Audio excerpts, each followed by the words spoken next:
కొన్ని నేర్చుకునేవి ఉంటాయి, కొన్ని నేర్చుకోకూడని ఉంటాయి. ఆ మధ్య ఒక వ్యక్తి నన్ను ఒక ప్రశ్న వేశాడు, చెప్తా వినండి. చెప్పాలి కాబట్టి చెప్తున్నా. ఏం ప్రశ్న వేశాడంటే, అయ్యా నువ్వు ఇంతకాలం పలానా పాస్టర్ గారి దగ్గర నువ్వు సేవ చేసావు కదా అన్నాడు. తెలుసు కదా ఏ పాస్టర్ గారు? అవునయ్యా పలానా పాస్టర్ గారి దగ్గర. ఎన్ని సంవత్సరాలు సేవ చేసావు అన్నాడు. ఇంచుమించు దాదాపుగా ఆ పాస్టర్ గారి దగ్గర 20 సంవత్సరాలు ఉన్నాను అని చెప్పాను. ఎన్ని సంవత్సరాలు అని? 20 సంవత్సరాలు ఉన్నాను అని చెప్పాను. మరి 20 ఏళ్ళు ఆ పాస్టర్ గారిని చూసావు, వెంబడించావు, అతనితో పాటు కలిసి సేవ చేసావు. మరి అతని బట్టి నీకేమనిపించింది? ఆ పాస్టర్ గారి చూసి నువ్వేం నేర్చుకున్నావు అని ఒక వ్యక్తి నన్ను సూటిగా ప్రశ్న అడిగాడు. బిడ్డారా, అది మంచిగా అడిగాడో చెడుకు అడిగాడో నాకు తెలీదు. నా క్వశ్చన్ ఎట్టుందంటే కట్టే కొట్టే తెచ్చినట్టుంది అనమాట. నేనేం చెప్పానంటే, ఇన్ని సంవత్సరాలు అతనితో జర్నీ చేసావు కదా, మరి అతను చూసి నువ్వు ఏం నేర్చుకున్నావు సేవలో అని అడిగితే ఒక్కటే మాటతో కొట్టేశాను, ఎలా సేవ చేయకూడదో నేర్చుకున్నా అని చెప్పేశాను. అతనికి ఏం అర్థం కాలే. అదేంటి అదే సమాధానం? అవును నిజం. 20 ఏళ్ళు అతనిలో చూసి ఏం నేర్చుకున్నావు అని అంటే, అసలు సేవ ఎట్ట చేయకూడదో నేర్చుకున్నాను అని చెప్పి ఒకటే మాట. ఎవడైనా ఇదిగో అది చూశాను, ఇది చూశాను, ఇలా చేస్తాను, అలా చేస్తాను, ఆయన ఇలా సేవ చేస్తాడు కాబట్టి అది కూడా నేను చేస్తాను, ఆయన అలా చేశాడు కాబట్టి నేను కూడా ఇలా చేస్తాను అని ఆయన చేసింది చెప్పుకుంటారు కదా, నువ్వేం ఇలా సమాధానం చెప్తున్నావు అన్నాడు. నేను ఉన్న వాస్తవం చెప్తున్నాను. ఆయన దగ్గర ఏం నేర్చుకున్నాను 20 ఏళ్ళు అంటే, సేవ ఎలా చేయకూడదో నేర్చుకున్నా, ప్రజలతో ఎలా మాట్లాడకూడదో నేర్చుకున్నా, ప్రజలను ఎలా వంచకూడదో నేర్చుకున్నా, టోటల్గా అసలు సేవ ఎట్ట చేయకూడదో నేర్చుకున్నా, ఎలా చేయకూడదో నేర్చుకున్నా. దాన్ని బట్టి నేనెట్టున్నాలో నేర్చుకున్నా అని ఆ సమాధానం చెప్తే బిడ్డలారా అతను షాక్ అయిపోయాడు. ఎవరైనా చేసింది చూసింది నేర్చుకుంటారు, నువ్వు చెయ్యింది నేర్చుకుంటావు అంటావు అంటే నిజమే, ఎలా చేయకూడదో అతని కాడ బాగా నేర్చుకొని వచ్చా నేను అని చెప్పానమాట. అట్లా కొంతమందిని మన ముందు నడిచిన భక్తులైనా, బైబిల్లో ఉన్న భక్తులైనా కొంతమందిని మనం తీసుకున్నప్పుడు వారిని చూసి మనం ఏం నేర్చుకోవాలో అది నేర్చుకోవాలి, వారిని చూసి ఏమి నేర్చుకోకూడదో అది నేర్చుకోవాలి, వారిని బట్టి ఏం తెలుసుకోవాలో అది తెలుసుకోవాలి, వారిని గురించి ఏది తెలుసుకోకూడదో ఏది వద్దో దాన్ని వద్దనుకోవాలి. ఇలా మన ముందు నడిచిన వారి విషయమై మనము కొన్ని తెలుసుకుంటూ పోతే మన జీవితాలు కాస్త భద్రపరచబడతాయి, జాగ్రత్త పరచబడతాయి. ఖచ్చితంగా మనం సరిచూసుకొని దేవుని యొక్క మార్గంలో నడవగలుగుతామన్న ఆశ. కాబట్టి ప్రభు చిత్తమైతే ప్రతి వారం ప్రతి ఒక్క రాజు వరుసగా ఈ వారం ఎవరు? సౌలు మహారాజు. సౌలు తర్వాత రాజు అయింది ఎవరు? ఓకే, సౌలు తర్వాత రాజు ఎవరు? దావీదు రాజు. ఆ దావీదు తర్వాత రాజు ఎవరు? శారదక్క అమ్మా అయిపోయిందా? దావీదు పేరు ఏం ఘనంగా వచ్చిందో. సౌలు పరిపాలించాడు. సౌలు తర్వాత ఎవరు? దావీదు మహారాజు. దావీదు తర్వాత ఎవరు? సొలొమోను మహారాజు. సొలొమోను తర్వాత ఎవరు? సౌలు లేదు, రెహబాం. రెహబాం తర్వాత ఎవరు? అబియా. అబియా తర్వాత ఎవరు? ఆసా. ఆసా తర్వాత ఇంకా నేను కూడా చూడాలి బైబిల్లో. కాబట్టి ఇలా ప్రతి ఒక్కరిని ధ్యానించుకుంటూ పోతే వారిలో ఉన్న మంచి ఏంది చెడేంది మనం తెలుసుకుంటాం. అయితే తైలం తీసుకొని వచ్చి అభిషేకించి ఇజ్రాయేల్ ప్రజలకు మొట్టమొదటిగా రాజుగా చేశాడు దేవుడు సౌలు మహారాజుని. ఇంచుమించు తనకి 30 ఏళ్ల వయసులో సౌలు మహారాజు ఇజ్రాయెల్ ప్రజలకు రాజుగా, నాయకుడిగా సింహాసనం మీద కూర్చున్నాడు. ఇంచుమించు 40 సంవత్సరాలు ఇజ్రాయేలు రాజ్యాన్ని పరిపాలించాడు, రాజుగా చలామణయ్యాడు, రాజుగా ఏలుబడి చేశాడు. అయితే నా దేవుని బిడ్డలారా, ఈ సౌలు మహారాజు యొక్క జీవితాన్ని, అతను 40 సంవత్సరాలు రాజ్యాన్ని పరిపాలించిన ఆ తీరును మనం గమనిస్తూ ధ్యానించుకుంటూ పోతే చాలా లోపాలు, చాలా వ్యతిరేకతలు, దేవునికి కోపాన్ని రేపే, దేవునికి బాధ పుట్టించే, దేవునికి ఆయాసం కలిగించే ఎన్నో లక్షణాలు ఈ రాజులో మనకు బయలుపరచబడతాయి. ప్రారంభంలో దేవుడు నిన్ను రాజుగా ఎన్నుకోబోతున్నాడు, ప్రజలందరూ నిన్ను రాజుగా కోరుకుంటున్నాడు అని సమూయేలు మాట్లాడినప్పుడు, అయ్యా నేను ఏ పాటి వాడును అన్న తగ్గింపు గలవాడు చివరికి వచ్చేసరికి గర్విష్ఠిగా మారిపోయి తన జీవితాన్ని అర్ధాంతరంగా ముగించుకున్నాడు. తన 30 ఏళ్ల వయసులో సింహాసనం ఎక్కి రాజ్యాన్ని పరిపాలించడం స్టార్ట్ చేస్తాడు పెట్టారు. దేవుడు సమూయేలుతో మాట్లాడుతూ సమూయేలు ద్వారా సౌలుతో దేవుడు ఏం మాట్లాడతాడంటే, ఇదిగో నువ్వు పలానా గిల్గాలు ప్రాంతంలో ఉండు, అక్కడుండి నేను వచ్చే వరకు నీవు నా కొరకు కనిపెడుతూ ఎదురు చూస్తూ ఉండు, అంతేగాని నువ్వు బలు అర్పించడం కానీ దహన బలు చెల్లించడం కానీ ఇవన్నీ ఏది కూడా చేయొద్దు సౌలు అని సమూయేలు మొట్టమొదటిసారిగా సౌలుతో రాజైన తర్వాత మాట్లాడితే, ఈ సౌలు ఏం చేస్తాడంటే 7 దినాలు దైవజనుడు ఆగమన్నాడు, కనిపెట్టమన్నాడు, ఓపిక పట్టమన్నాడు, ఎదురు చూడమన్నాడు. కాబట్టి ఎదురు చూస్తాను అని అనుకోకుండా సమూయేలు గిల్గాలు అనే ప్రాంతానికి రావడం ఆలస్యమయ్యేసరికి ఈ సౌలు ఏం చేస్తాడంటే ప్రవక్తలు దైవజనులు చేయాల్సిన పని చేస్తాడు. ఏం చేస్తాడు? బలిపీఠం ఎక్కి బలుర్పిస్తాడు అనమాట. ఫిలిస్తీన్లు ఇజ్రాయేల్ మీద యుద్ధానికి వచ్చినప్పుడు, ఫిలిస్తీన్లు ఇజ్రాయేల్తో యుద్ధం చేసేటప్పుడు ఎక్కడ వచ్చి మా మీద వారు పడతారో అని చెప్పి సౌలు సమూయేలు చెప్పినట్టుగా ఎదురు చూడకుండా, కనిపెట్టకుండా, వెయిట్ చేయకుండా తొందరపడి బలిపీఠం ఎక్కి దహన బలులు అర్పిస్తాడు. ఇతడు చేసిన మొట్టమొదటి పొరపాటు ఏంటంటే బైబిల్లో ఇదే. దైవజనుడు కాస్త ఆగురా, తొందరపడుతురా, కనిపెట్టు, నేను వచ్చేదాకా ఎదురు చూడు అని అంటే, నువ్వు వచ్చేసరికి లేట్ అయిపోద్దేమో, ఫిలిస్తీన్లు మా మీద యుద్ధానికి వచ్చి మమ్మల్ని ఓడిస్తారు, కాబట్టి ఆలోపి మేము బలి అర్పించాలి అని చెప్పి కనిపెట్టకుండా అలా బలి అర్పించిన వెంటనే సమూయేలు వస్తాడు. సమూయేలు వచ్చి, సౌలా నువ్వు చేసిన పని ఏంటి అంటే, అయ్యా నువ్వు రావడం ఆలస్యం అవుతుంది, శత్రువులు మా మీద యుద్ధానికి వస్తారేమో, ఆలోపే దహన బలులు అర్పించాలి కాబట్టి నేను అర్పించేశానన్నప్పుడు ప్రవక్తలు దైవజనులు చేసిన పని నువ్వు ఎలా చేస్తావు నీవు అని చెప్పి సౌలును గద్దించి, అతి త్వరలో నీ రాజ్యం వేరే వాళ్ళ చేతుల్లోకి వెళ్ళిపోతుంది అని దేవుడు సమూయేలుతో మారితే సమూయేలు సౌలుతో మాట్లాడతాడు.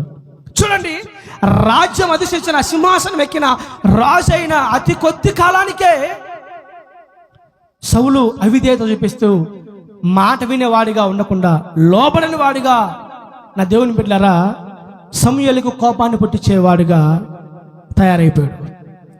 దేవుడు ఏదైనా ఒకటి మాట్లాడితే, దేవుడు ఏదైనా ఒకటి చెబితే, దేవుడు ఏదైనా ఒకటి బయలుపరిస్తే అది ఆలస్యమైనా ఖచ్చితంగా దేవుని కొరకు, దేవుని కార్యం కొరకు ఖచ్చితంగా మనం కనిపెట్టుకుండాలి. కానీ తొందరపడకూడదు, తొందరపడి నిర్ణయాలు తీసుకోకూడదు. సొంత ఇష్టాలు, సొంత తలంపులు, సొంత చిత్తాలు, సొంత అభిష్టాలు ఏది కూడా మన జీవితంలో, మన సేవా జీవితంలో, మన కుటుంబ జీవితంలో ఏది కూడా ముందుకు అడిగేయకూడదు. కొన్నిసార్లు కొన్ని విషయాల్లో దేవుడు ఎదురు చూడమన్నప్పుడు, వెయిట్ చేయమన్నప్పుడు, కనిపెట్టమన్నప్పుడు, ఆలస్యం అవుతున్నప్పుడు, నా దేవుని బిడ్డలారా, మనం దేవుని కొరకు కనిపెట్టాలా, దేవుని కొరకు ఎదురు చూడాలా, దేవుని సహాయం కొరకు వెయిట్ చేయాలా. అంతేగాని తొందరపాటు నిర్ణయాలు తీసుకుంటే దేవుని చిత్తంలోంచి తొలగిపోతామని సౌలు జీవితాన్ని బట్టి మనకు చాలా స్పష్టంగా అర్థమవుతుంది. మనిషి చాలా తొందర నిర్ణయాలు తీసుకునే రకం. చాలా మంది కూడా మనిషికి ఉన్న ఒక నైజం ఏంటంటే వెనక ముందు ఆలోచించకుండా తొందరపాటు నిర్ణయాలు చేస్తూ ఉంటాడు. నేనేమంటానంటే, తొందరపాటు నిర్ణయాలు అనేది మన ఆత్మీయ జీవితాలకు అంత క్షేమకరమైనవి కావు. ఈ తొందరపాటు నిర్ణయాలే దేవుని చిత్తంలోంచి పక్కకు తప్పిచేస్తాయి, దేవుని చిత్తంలోంచి పక్కకు తొలగిపోయేటట్టు చేస్తాయి, దేవుని చిత్తంలోంచి మన భక్తి జీవితాలు మళ్ళిస్తాయి. తలపైకెత్తాల, నా వైపు చూడాల. అబ్రహాముకు దేవుడు ఇస్సాకుని ఇస్తాడు. ఎన్ని సంవత్సరాల వయసులో అంటే ఇంచుమించు 100 సంవత్సరాల వయసులో దేవుడు అబ్రహాముకు ఇస్సాకునివ్వడం ఆలస్యం అవుతుంది అని చెప్పి అబ్రహాం ఏం చేస్తాడంటే తొందరపడి హాగరుని పెళ్లి చేసుకుంటాడు. దేవుడు వాగ్దాన పుత్రుని ఇస్తా అన్నాడు, దేవుడు ఇదిగో వారసుని ఇస్తానని చెప్పాడు. కాబట్టి 25 సంవత్సరాల నుంచి ఎదురు చూస్తూ ఉన్న ఎంతసేపటికి దేవుడు ఇంకా నాకు వారసుని ఇవ్వటం లేదు అని చెప్పి తన జీవితంలో ఏం చేస్తాడంటే, దేవుడు ఇస్సాకుని ఇవ్వడం ఆలస్యమయ్యేసరికి అబ్రహాం హాగరుని పెళ్లి చేసుకుంటాడు. తొందరపడి హాగరుని పెళ్లి చేసుకుంటే హాగరుకు ఇస్మాయిల్ పుడతాడు. ఆ ఇస్మాయిల్ ఎలా అంటాడు,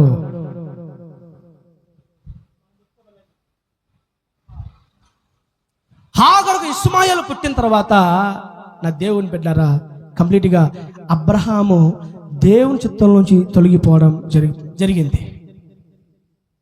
కాబట్టి సౌలు జీవితాన్ని బట్టి మనం మొట్టమొదటిగా నెంబర్ 1 తెలుసుకోవాల్సిన విషయం ఏంటయ్యానంటే, మన జీవితంలో ఏ కార్యమైనా, ఏ నిర్ణయమైనా, ఏ విషయమైనా దేవుడు బయలుపరిచేంత వరకు, దేవుడు కనిపెట్టమని చెప్పేంత వరకు, దేవుడు సహాయం చేసేంత వరకు, దేవుడు కార్యం చేసేంత వరకు, దేవుడు అనుగ్రహించేంత వరకు, దేవుడి కృప మనకు తోడై ఉండేంత వరకు మనం ఎదురు చూడాలి, కనిపెట్టాలి, ఓపికతో ఉండాలి. అంతేగాని తొందరపడి మన సొంత నిర్ణయాలు మన బ్రతుకు బాటలో, సేవా జీవితంలో, ఆత్మయాత్రలో మనం తీసుకున్నామంటే ఖచ్చితంగా దేవుని చిత్తం అంటే ఒకటి ఉంటుంది మన బ్రతుకుల్లో. ఆ దేవుని చిత్తంలోంచి మనం తొలగిపోయి ఆఖరికి దేవుని చిత్తానికి వ్యతిరేకంగా మారేవారిగా తయారైపోతాము. నా మనసులో ఉండే ఒక ఆశ ఏంటంటే, సంఘాన్ని దేవుడే కట్టాలి, మందిరాన్ని దేవుడే నిర్మించాలి. మనకు అనేక సంవత్సరాల నుంచి మందిరం అవసరం, అనేక ఏళ్ల నుండి మనకు మందిరం కావాలి. అయితే ఏం చేయాలి? అది దేవుడే కట్టాలి. అది 1 సంవత్సరం అయినా, 2 సంవత్సరాలైనా, 3 అయినా, 4 అయినా, 5 అయినా, 6 అయినా, 7 అయినా, 8 అయినా, 9 అయినా, ఆఖరికి 10 సంవత్సరాలైనా టోటల్గా మొత్తానికి దేవుడే కట్టాలి. మనుషులు కట్టారనుకో మేము కట్టించాం మందిరం అంటారు, మనుషులు కట్టారనుకో మేము మందిరం కట్టించామంటారు, మనుషులు సహాయం చేస్తే మేము సహాయం చేసామంటారు. ఇదిగో మేము ఇచ్చాం కాబట్టి, మేము సహాయం చేసాం కాబట్టి మందిరం కట్టుకున్నాడు అంటారు. అదే దేవుడు కట్టాడు అనుకోండి, దేవుడు చేశాడు అనుకోండి, మందిరాన్ని దేవుడే కట్టాడు కానీ మనుషులు ఎవడు కట్టలేడు అని ధైర్యంగా చెప్పగలుగుతాం. కాబట్టి దేవుని పెట్టిన సేవ విషయంలో కూడా దేవుడు ఇచ్చేంత వరకు, దేవుడు కట్టేంత వరకు ఎదురు చూడాలి. కానీ ఈ దినాల్లో చాలా మంది సేవకులు, కొంతమంది దైవజనులు ఏం చేస్తారంటే, మరి దేవుని సేవ ఆలస్యం అవుతుంది, మందిరం ఉంటేనే కదా. చాలా మంది ఉద్దేశం ఏంటంటే, మందిరం లేకపోతే జనాలు రారు. నాకు చాలా మంది చెప్పారు సేవకులు, ఫస్ట్ గారు ఎట్టో ఒకటి అప్పో చేసి ఏదో ఒక సంస్థలో చేరి ఏదో ఒక ఎవరి కాళ్ళు పట్టుకొని మందిరం కట్టేసుకోండి, మీకు మందిరం కట్టేంత వరకు మీకు జనాలు రారు. ఎందుకంటే ఇలా వరండాల్లో, బాడుగులలో పెడితే విశ్వాస సంఘానికి సరిగ్గా రారు. కాబట్టి ఏదో ఒకటి మంచి నిర్ణయం తీసుకోండి, మీరు ఏదో ఒకటి సంస్థల్లో చేరో లేకపోతే ఏదో ఒకటి చేసి మీరు మందిరం కట్టేసుకోండి, జనాలు వస్తారు అని చాలా మంది నాకు సలహాలు ఇచ్చిన వాళ్ళు లేకపోలేదు. నా సమాధానం ఒకటే, కడితే దేవుడు కట్టాలి, ఇంకా ఏ మనిషి కట్టకూడదు, ఏ సహాయాలు వద్దు, ఏ సంస్థల్లో వద్దు. చాలా మంది ఏం చేశారంటే బిడ్డలారా, అలా దేవుడు మందిరము కట్టడము ఆలస్యం అవుతుంది అని చెప్పి అనేక సంస్థల్లో చేరిపోయి, సంస్థల్లో ఇరుక్కుపోయి, సంస్థల్లోంచి లక్షలు తెచ్చుకొని మందిరాలు కట్టుకొని, ఇప్పుడు వాడు సంస్థ గలోడు మందిరం కట్టించాడు, వాడు కాముంటాడా? ఏం చేస్తాడు? వాడు చర్చి మీద ఈడు బోర్డు వేస్తాడు, వాడు చర్చి మీద ఈడు బోర్డు వేస్తాడు. ఇప్పుడు వాడు ఏం చేస్తాడు? సంస్థలు ఉన్నాడు, ఇదిగో నీకు మందిరం కట్టించాను కదా, పలానా రోజు ప్రార్థన పెట్టు. అట్లాగే సార్. ఇదిగో నీకు మందిరం కట్టించాను కదా, పలానా దగ్గరికి వెళ్ళి వాక్యం చెప్పు. ఇదిగో నీకు మందిరం కట్టించాను కదా, మేము వస్తున్నాం, మాకు టీ కాఫీలు ఏర్పాటు చేయి. అట్లాగే సార్. చాలా మంది దైవజనులు సంస్థల్లో చేరిపోయి ఆ సంస్థ నాయకులకు బానిసలుగా, దాసులుగా ఉన్నారు. మేము పలానా రోజు మీ సంఘానికి వస్తున్నాం, ఇదిగో మీటింగ్ ఏర్పాటు చేసుకోండి అంటే అట్లాగే సార్. ఎందుకని? సంస్థల్లో ఉండేవాడు మందిరం కట్టించాడు కాబట్టి, డబ్బు సాయం చేశాడు కాబట్టి, ఈ సేవకుడు ఏం చేయాలా? వాడు ఏం చెప్తే చేయాలా, వాడికి బానిస అయిపోవాలా, దాసుడైపోవాలా అని చాలా మంది దైవజనులు దైవ సేవ విషయమై కూడా దేవుని చిత్తంలో తొలగిపోయి దేవుని కార్యం ఆలస్యం అవుతుందని చెప్పి సంస్థల్లో చేరిపోయి తొందరపడి డబ్బు తెచ్చేసుకొని మందిరం కట్టుకొని ఆ సంస్థ నాయకుల కింద దాసులుగా, బానిసలుగా ఉంటూ వాళ్ళ బోర్డు కనీసం వీడి పేరేసుకోవడం కూడా లేదు, వాళ్ళ బోర్డు వేస్తారనమాట. అలా వాళ్ళ బోర్డు వేసి ఆఖరికి ఈ సేవకుడు ఏముండదు, వాళ్ళు కూర్చోమంటే కూర్చోవాలా, వాళ్ళు లేమంటే అది మన సెట్ అవుద్దా? అది మన సెట్ అవుద్దా? అది పొర్రపాట మన సెట్ కాదు. మనం ఏం చెప్తే అది చేయాలంతే. ఇంకొకటి ఏదో చెప్తే అది మన వల్ల కాదు. అంటే చాలా మంది వెనకాల ఒక చర్చ్ ఉంది, మలైగుంట్లో పెద్ద చర్చ్ ఉంది. నాకు తెలిసిన నా ఫ్రెండే 20 లక్షలు అప్పు పెట్టి మందిరం కట్టాడంట. 20 లక్షలు అప్పు చేసి ఓ రోజు కలిస్తే నాకు చెప్పిన బాధ ఏంటంటే, ప్రవీణ్, తొందరపడి ఎందుకు కట్టానా మందిరము అని రాత్రుల్లో నిద్ర లేకుండా బాధపడుతున్నాను, ఆలోచిస్తున్నా ప్రవీణ్ అన్నాడు. అదేందయ్యా, చాలా మందిరం చాలా బాగుంది కదా. బాగుంది, 20 లక్షలు అప్పు తెచ్చాడంట. ఇంకా చూసుకో. ఇంకా ఆ 20 లక్షలకు ఎంత వడ్డీ, ఎంత కట్టాలా, ఎన్ని సంవత్సరాలు, రాత్రి నిద్ర లేవా. ఈ రోజులో ఒక చర్చి ఉంది, ఒక తమ్ముడు చర్చి, ఈడే ఇంట్రెస్ట్ పెద్ద చర్చి, 40 లక్షలు అప్పు తెచ్చాడంట. 7 లక్షలు ఇంకా నిద్ర పడదు రాత్రులు. 40 లక్షలు అప్పు తెస్తే ఎలా సాధ్యం? వాళ్ళ అనే మాట ఏంటంటే, అనవసరం కట్టాము, తొందరపడ్డాము. అంటే తెలియకుండానే దేవుని చిత్తంలోంచి తొలగిపోయారు. మందిరము దేవుడు కట్టాలా. యెహోవా ఇల్లు కట్టించని ఎడల దాన్ని కట్టువారి ప్రయాస వ్యర్థం. యెహోవా పట్టణమును కాపాడని ఎడల దాన్ని కావలి కాయవారు మేలుకొనుట వ్యర్థము. ఒక పట్టణాన్ని కట్టించాలన్నా, ఒక ఇంటిని కట్టించాలన్నా, దేవుని ఇంటిని, దేవుని సంఘాన్ని కట్టించాలంటే అది దేవుడు కట్టించాలా. దేవుడు కట్టించేంత వరకు ఎదురు చూడాలా, కనిపెట్టాలా, ఓపికతో ఉండాలా, తొందరపడకూడదు, పక్క చూపు చూడకూడదు, ఇంకా వేరే నిర్ణయాలు తీసుకోకూడదు. నిదానంగా చేసేంత వరకు ఎదురు చూస్తూ ఉంటే ఒకనాడు ఆయన సమయం వస్తుంది, ఆయన మందిరం కట్టి పూర్తి చేస్తే దీనికి రాజు దేవుడే, ఏ సంస్థల్లో నాయకులు కాదు అని సగర్వంగా చెప్పగలుగుతాం మనం. కాబట్టి మన జీవితంలో నా సేవ అయినా, మీ బ్రతుకుబాటులో అయినా, నా దేవుని బిడ్డలారా, దేవుని కొరకు ఎదురు చూడాలా, దేవుని కొరకు కనిపెట్టాలా, దేవుని మీద ఆశ పెట్టుకోవాలా, దేవుని మీద నిరీక్షణ కలిగి బ్రతకడం ఈ భూమి మీద మనం నేర్చుకుందాము గాక. సమూయేలు రాజు అయిన తర్వాత ఇజ్రాయేలు సర్వ సైన్య సమూహ ప్రజలను మొట్టమొదటిగా పరిపాలించే రాజుగా, నాయకుడిగా తన 30వ ఏట అయిన తర్వాత అతను చేసిన మొట్టమొదటి పొరపాటు ఏందయ్యానంటే, దేవుని కొరకు కనిపెట్టలేకపోయాడు, ఎదురు చూడలేకపోయాడు, వేచి ఉండలేకపోయాడు అతను. మరలా సమూయేలు వచ్చి, సౌలా, అమాలేకీయులు మన ఇజ్రాయేలుకు వ్యతిరేకులు, దేవునికి శత్రువులు. ఈ ఇజ్రాయేలు ఒక సందర్భంలో మరి ఐగుప్తు నుంచి కానాను, మన పూర్వీకుల, మన పితరుల కాలంలో ఇజ్రాయేలు కానానికి వెళ్ళేటప్పుడు ఈ అమాలేకులు అడ్డుపడి మన ప్రజలను వేధించారు, బాధ పెట్టారు, చిత్రహింసలు చేశారు. కాబట్టి నువ్వేం చేస్తావు? నువ్వు రాజు అయ్యావు, నువ్వు సామాన్యుడు కాదు, నువ్వు రాజు, ప్రజలను పరిపాలించే నాయకుడు. నువ్వు ఒక మాట చెప్తే దేశం మొత్తం నీ మాట ఉంటుంది. కాబట్టి నువ్వేం చేస్తావంటే అమాలేకులతో యుద్ధం చేసి అమాలేకులందరినీ భూమి మీద లేకుండా తుడిచివేసేయి. దేవుడు చెప్పిన రెండవ మాట సమూయేలుకి, సౌలుకి. ఈ సౌలు ఏం చేస్తాడు? ఆ విషయంలో కూడా అతను దేవుని బాధ పెట్టేవాడిగా మారిపోతాడు. అందరు చంపురా అమాలేకులంటే కొంతమందిని చంపి కొన్ని పశువులని, ఆ రాజులను తీసుకొని వస్తాడు. వెంటనే దేవుడు మాట్లాడతాడు, సమూయేల్, ఇజ్రాయేల్ ప్రజలను ప్రేమించి మొట్టమొదటి రాజుగా సౌలు ఏర్పాటు చేస్తే కనీసం వీడు ఒక్క విషయంలో అయినా, నీ మాట అయినా, నా మాట అయినా అసలు వింటున్నాడా వీడు? మళ్ళీ ఏం చేశాడయ్యా అంటే, చూడు, అమాలేకులు అందరూ చంపమంటే కొందరు మిగిలిచి కొందరు చంపేశాడు. సమూయేలు కోపం వచ్చి వెంటనే వచ్చి, సౌలా, నువ్వు చేసిన పని ఏంటి? దేవుడు ఏం చెప్పాడు, నువ్వేం చేసావు? అయ్యా, నువ్వు చెప్పినట్టు చేశానయ్యా. మరి నేను చెప్పినట్టు చేస్తే కొన్ని పశువులు ఎందుకు మిగిలాయి, కొంతమంది మనుషులు ఎందుకు మిగిలారు?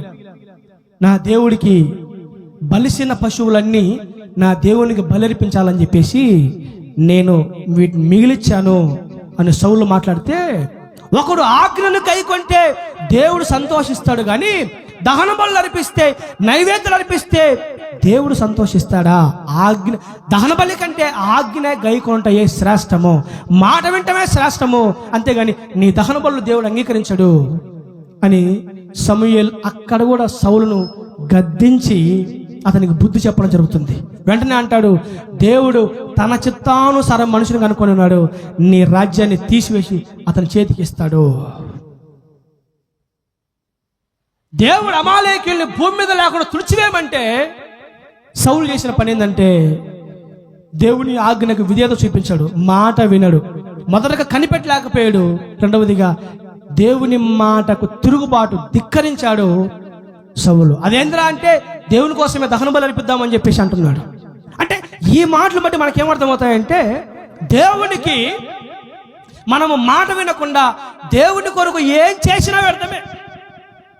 మనం దేవుని మాట వినకుండా, దేవుడు చెప్పింది చేయకుండా, దేవుని ఆజ్ఞల ప్రకారం బ్రతకకుండా, దేవుని యొక్క వాక్య ప్రకారం మనం జీవించకుండా, బ్రతకకుండా, దేవుని కోసం అది చేసాం, ఇది చేసాం, ఎన్ని చేసినా దేవుడు సంతోషించడు.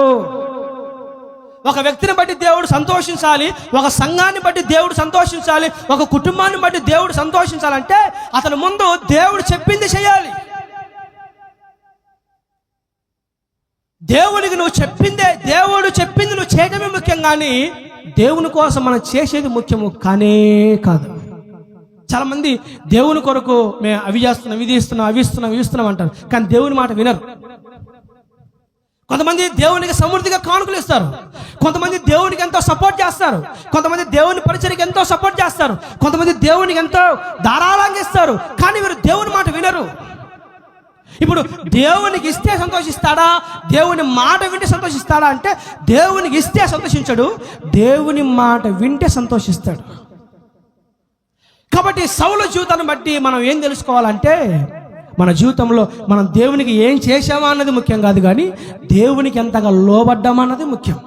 మన జీవితంలో మనం దేవుని కోసం ఏం చేశామో అన్నది ముఖ్యం కాదు, కానీ మనం దేవునికి ఎంత లోబడుతున్నామో, దేవునికి ఎంత మాట వింటున్నామో, దేవునికి ఎంత లోబడి జీవిస్తున్నామో అదే ముఖ్యం.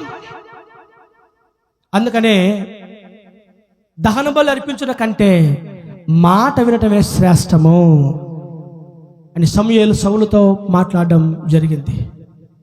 నా దేవుని బిడ్డలారా, మనము దేవుడు చెప్పినట్లు బ్రతకాల, దేవుడు నియమించిన నియమ నిబంధనల ప్రకారం మన జీవితాన్ని సరిదిద్దుకోవాలా, సరి చేసుకోవాలా, లేకపోతే దేవుని కోపం వచ్చేస్తుంది. బిడ్డలారా, ఖచ్చితంగా దేవుని కోపం వచ్చేస్తుంది. దేవుని కోపం ఒక్కసారిగానే మన మీద, మన కుటుంబాల మీద చెలరేగితే ఈ భూమి మీద ఇంకెవరు కూడా క్షేమంగా బ్రతకలేరు. సౌలు దేవుని దుఃఖానికి కారకుడైపోయాడు, సౌలు దేవుని బాధకు కారకుడైపోయాడు, సౌలు దేవునికి కోపాన్ని పుట్టించేవాడిగా ఉన్నాడు. సౌలును దేవుడు ప్రేమించి గాజులు కాచుకునేవాడిని రాజుగా మారిస్తే, దేవుని మాట లెక్క చేయని వాడిగా, దేవునికి విధేయత చూపించని వాడిగా సౌలు తన జీవితంలో ఉన్నాడు. కాబట్టే దేవుడు సౌలును విసర్జించేశాడు. బిడ్డలారా, ఇజ్రాయేలుకు మొట్టమొదటి రాజు సౌలు మహారాజ్. ప్రజలే కోరుకున్నారు మాకు రాజు కావాలని, ప్రజల కోరిక మేరకు రాజుగా నియమించి పెడితే అతను దేవుడు చెప్పిన మాట ఏ ఒక్కరు కూడా వినకుండా తన ఇష్టానుసారంగా ప్రవర్తిస్తున్నాడు. ఈరోజు మన ఆత్మీయ జీవితాలలో నా దేవుని బిడ్డలారా, మనం దేవుని ఇష్టానుసారంగా బ్రతుకుతున్నామా, మన ఇష్టానుసారంగా బ్రతుకుతున్నామా, దేవుడు చెప్పిన వాక్య ప్రకారంగా మనం బ్రతుకుతున్నామా, మనకు నచ్చినట్టుగా మనం బ్రతుకుతున్నామా, దేవుని ఆజ్ఞల మార్గంలో మనం బ్రతుకుతున్నామా, లేకపోతే మన సొంత నియమాల మేరకు మనం బ్రతుకుతున్నామా, టోటల్గా అసలు దేవుని వాక్యానుసారంగా మనం ఈ భూమి మీద జీవిస్తున్నామా? క్రైస్తవులు, భక్తులు, దేవుని బిడ్డలు, ఆత్మీయులు అంటే ఎవరైనా దేవుని వాక్యానుసారం బ్రతికేవారు, దేవుని ఆజ్ఞలు పాటించేవారు, దేవునికి లోబడేవారు, దేవుడు చెప్పింది చేసేవారు, దేవుడు ఎలా బతకమన్నాడో, ఎలా జీవించమన్నాడో, ఎలా మాట్లాడమన్నాడో అలా బ్రతికేవారే, జీవించేవారే, ప్రవర్తించేవారే ఖచ్చితంగా దేవునికి ఇష్టమైన వారు. అయ్యా, కొన్ని పశువులు, బలిసిన పశువులు దేవునికి దహన బలి అర్పించడం కోసం వాటిని బ్రతకనిచ్చాను. నువ్వు దహన బలి అర్పిస్తే దేవుడు సంతోషించడురా, నువ్వు నైవేద్యాలు అర్పిస్తే దేవుడు సంతోషించడురా, నువ్వు కానుకలిస్తే దేవుడు సంతోషించడురా, నువ్వు ఏదో చేస్తే దేవుడు సంతోషించడురా. మరి ఎలా దేవుడు సంతోషించాలంటే ఏం చేయాలా? దేవుని మాట వినాలి. దేవుని మాట వినకుండా, దేవుడు చెప్పింది చేయకుండా మనం ఏం చేసినా మన జీవితంలో వ్యర్థమే అన్న సంగతి మనం తెలుసుకుందాముగాక. చాలా మంది దేవుని కోసం చేసే ఆ తాపత్రయం దేవుని మాట వినే విషయంలో ఉండదు. ఆ మధ్య ఒక స్త్రీ, ఒక అక్క నాకు ఫోన్ చేసి, అయ్యా నీకు ప్రతి నెల నేను దశంభాగం ఇవ్వాలనుకుంటున్నాను, మా ఇంటికి వచ్చి ప్రతి నెల ప్రార్థన చేయలేదు. నన్ను ఫస్ట్ నెల ఒక నెల వెళ్ళాను, వెళితే ప్రార్థన చేయించుకుంది, 5,000 చేతులు పెట్టింది. వస్తా మరలా ఏం చెప్పిందంటే, అయ్యా వచ్చే నెల ఇదే టైంకి రా, నేను ఫోన్ చేయాలి అనుకోబాకు, ఈరోజు ఏ డేట్లో వచ్చావో అదే డేట్లో మళ్ళీ వచ్చే నెల కూడా నువ్వు రా, ప్రార్థన చేసి కానుక తీసుకోపో, దశంభాగం ఇస్తాను. సరే అని చెప్పి ఇంటికి వచ్చాను, ఫోన్ చేశాను, మరి అక్క మీరు చర్చికి వస్తున్నారా ఆదివారం నాడు? చర్చికి ఆడ వీలవుద్ది బాబు, మాకు చర్చికి మాకు వీలవ్వదు, అందుకని నేను వీళ్ళు పిలిపిస్తుంది. మాకు చర్చికి వీలవ్వదు, కావాలంటే యూట్యూబ్లో చూస్తాం, టీవీలో చూస్తాం. మేము ఎంప్లాయీస్ కదా, మాకు ఆదివారాలు సెలవు ఉండదు, చాలా ఇబ్బంది మాకు, అందుకనే కదా నిన్ను పిలిపించి ఏదో ప్రార్థన చేయించుకొని కానుకిస్తున్నాం. అట్టయినా దేవుడు సంతోషిస్తాడంట, అట్టయితే దేవుడు అంగీకరిస్తాడంట, అందుకనే నేను పిలిపించి ప్రార్థన చేయించుకున్నామయ్యా, చర్చికి అయితే రాలేమన్నారు. నేను చెప్పాను, చర్చికి రాకుండా ఎవడికి కావాలి 5,000? దేవుడు ఆయన సన్నిధికి రమ్మని ఆజ్ఞ. ప్రతివారం ఆయన సన్నిధికి రావాలని దుప్పి నీటి వాగుల కొరకు ఏ విధంగా ఆశపడుచున్నదో, దేవా నా ప్రాణం నీ కొరకు ఆశపడుచున్నదని బైబిల్ రాయబడింది. భక్తిహీనుల గుడారములో నివసించుట కంటే నా దేవుని మందిర వర్ణములో ఒక్క దినము గడుపుట 1000 దినముల కంటే శ్రేష్టమని రాయబడింది. కాబట్టి దేవుని దగ్గరికి రాకుండా, దేవుని సన్నిధికి రాకుండా, దేవుని మందిరానికి రాకుండా దశమావం ఇస్తే, కానుక ఇస్తే దేవుడు సంతోషిస్తాలే, దేవుడు ఆలకిస్తాలే అంటే అట్టగా చర్చి రాకపోతే ఎట్టక? చర్చికి అయితే వీలు కాదు బాబు, మేము రాలేం బాబు అంటే అదే లాస్ట్. ఇంకా మరలా నేను ఆ ఇంటి వైపు మొహం ఉడదలో నేను వస్తే 5,000 వస్తాయి, వస్తే పోతే 5,000 వస్తాయి. నాకు మనస్సాక్షి చెప్పదు అదేందో మరి. అప్పుడు వేరే పాస్టర్ గారు పేరంట, నేను రాకపోతే ఆ పాస్టర్ గారితో ఎక్క చెప్పిందంట, అబ్బా ఎంతైనా ఆ పిల్లోడు భలే గర్విష్టయ్యా, ఆ పిల్లోడు కాస్త ఈ పాస్టర్ చెప్పంట, నేను వస్తాను లెక్క ప్రతి వారం ప్రతి నెల. నా ఉద్దేశం అది కించపరచాలని కాదు, కానీ నువ్వు దేవుని సన్నిధికి రాకుండా, మందిరానికి రాకుండా నీ కానికి ఎవడికి కావాలి? అంతే కదా, రైటా రాంగా? మనం ప్రతి వారం దేవుని దగ్గరికి వెళ్ళకుండా, దేవుని సన్నిధికి వెళ్ళకుండా, దేవుని మందిరానికి రాకుండా కానికేస్తే దేవుడు సంతోషిస్తాడా? It's impossible. కాబట్టి వాక్యం చెప్తుంది, సౌలు తొలగిపోవడానికి గల కారణం ఏంటంటే, అతను దహన బలి అర్పిస్తే దేవుడు కోరుకుంటా అనుకున్నాడు, కానీ మాట వినడం ముఖ్యమని సౌలు తెలుసుకోలేకపోయాడు. కాబట్టి సౌలు గారిని బట్టి మనం అందరం తెలుసుకోవాల్సిన విషయం ఏంటంటే, మనము దేవుని కోసం ఏదో చేస్తే కలిగే సంతోషం కంటే దేవుని మాట వింటే చాలు, దేవుడు మనల్ని బట్టి బహుగా సంతోషిస్తాడు. హల్లెలూయా. అయిపోయింది. ఇంకా ఏమైపోయిందంటే, ఎప్పుడైతే దేవుని మాట ధిక్కరించాడో, దేవుని మాట వినకుండా సౌలు ఆజ్ఞ అతిక్రమించాడో, నా దేవుని బిడ్డలారా, ఒక దురాత్మ సౌలులోనికి జొరబడింది. అంతే, ఒక దురాత్మ సౌలును పట్టి పీడిస్తూ నెమ్మది లేకుండా, నిద్ర లేకుండా, సమాధానం లేకుండా సౌలు గారిని భయంకరంగా విలవిల్లాడిస్తుంది. ఏంటయ్యా, ఇజ్రాయేలు రాజుగారు అన్నపానాలు మాని కింద పడి దొరలాడుతున్నాడు, ఏడుస్తున్నాడు, కొట్టుకుంటున్నాడు. ఏమైంది, రాజుకి ఏమైంది అని రాజ్యంలో ఉండే సైనికులందరూ కలవరం. ఏమైందని చూస్తే రాజుకు దురాత్మ పట్టుకుంది, దయ్యం పట్టుకుంది, వెలువెల్లాడుతున్నాడు. మరి ఏం చేయాలో? ఇదే ఇజ్రాయెల్ దేశంలో ఒక చిన్న పిల్లవాడు ఉన్నాడు, సితారా బహుగా ప్లే చేయగలుగుతాడు. అతను కానీ సితారా ప్లే చేస్తే ఇతనిలో ఉన్న దురాత్మ పారిపోద్ది అని చెప్పి ఎక్కడో 16 ఏళ్ల కుర్రోడు సితారా ప్లే చేసుకుని అడవుల్లో ఉన్న దావీదుని పట్టుకొని వచ్చి సౌలు దగ్గర తీసుకొని వచ్చి, దావీదు సితారా ప్లే చేస్తే సౌలులో ఉన్న దురాత్మ బయటికి వెళ్ళిపోతుంది. పోయింది, బాగుందా?